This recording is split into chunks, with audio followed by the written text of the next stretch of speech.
ముంబై యువ ఓపెనర్ పృథ్వీ షా గత కొంతకాలంగా బ్యాడ్ రీజన్స్ వల్ల వార్తల్లో నిలిచాడు. ఫామ్ లేమి, వివాదాలు, ఫిట్నెస్ సమస్యల కారణంగా ముంబై దేశవాళీ జట్టులో స్థానం కోల్పోయాడు. ఐపీఎల్ 2025 వేలంలోనూ అమ్ముడుపోలేదు. ఈ క్రమంలో తొలుత ముంబై రంజీ జట్టులో చోటు కోల్పోయాడు. ఆ తర్వాత విజయ్ హజారే ట్రోఫీకి కూడా ఎంపిక కాలేదు. ముంబై విజేతగా నిలిచిన ముస్తక్ అలీ టోర్నీలో భాగమైన చెప్పుకోదగ్గ ప్రదర్శనలు చేయలేదు. ముంబై తరపున అవకాశాలు రావని భావించిన షా ఇటీవలే మహారాష్ట్రకు మకాం మార్చాడు.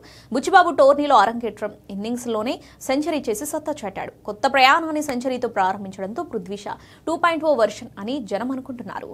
ఇదిలా ఉంటే బుచ్చిబాబు టోర్నీని తమిళనాడు క్రికెట్ అసోసియేషన్ నిర్వహిస్తుంది. పృథ్వీ షా చెన్నై వేదికగా ఛత్తీస్గఢ్తో జరిగిన మ్యాచ్లో సెంచరీ చేశాడు. ఈ సెంచరీ తర్వాత చాలా మంది అభిమానులాగే ఐపీఎల్ ఫ్రాంచైజీ సిఎస్కే కూడా షాను ప్రశంసించింది. తమ అధికారిక సోషల్ మీడియా ఖాతాలో షా మాట్లాడుతున్న ఓ వీడియోను పోస్ట్ చేసింది. ఈ వీడియోలో అతనికి చెన్నై అంటే చాలా ప్రత్యేకమని చెబుతాడు. అయితే ఈ వీడియోలో షా మాట్లాడిన తీరు, సిఎస్కే యాజమాన్యం అతనికి ప్రత్యేకంగా ఇచ్చిన ఎలివేషన్ చూస్తే వారి మధ్య ఏదో జరిగిందన్న విషయం అయితే స్పష్టమవుతుంది. సాధారణంగా సిఎస్కే యాజమాన్యం ఎప్పుడు తమ వాడు కానీ ఏ ఆటగాడికి ఇంత హైప్ ఇవ్వలేదు. అలాంటిది సిఎస్కే షాను ప్రత్యేకించి ప్రమోట్ చేయడం చూస్తే వచ్చే ఐపీఎల్ సీజన్ కోసం వీరి మధ్య డీల్ కుదిరిందా అనే అనుమానం కలుగుతుంది. ఒకవేళ ఇదే జరిగితే షా వచ్చే ఐపీఎల్ సీజన్లో ఆయుష్ మాత్రేతో కలిసి సిఎస్కే ఇన్నింగ్స్ ను ప్రారంభిస్తాడు.